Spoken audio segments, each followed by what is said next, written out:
Здравейте, уважаеми зрители, този билет печели 5 лева. Имам на 5 места по 5 лева, това прави 5 лева печалба.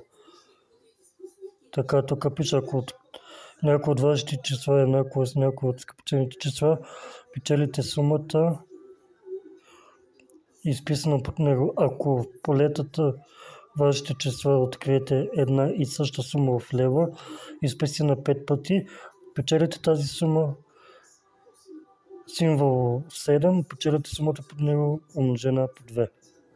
Така аз имам 2, 3, 4, 5. 5 числа 5, това означава, че печела 5 лева. Ето вижте. Ако е харесало, дайте лайк, коментар и се абонирайте за моя канал. Чао и хубав ден на всички и до скоро!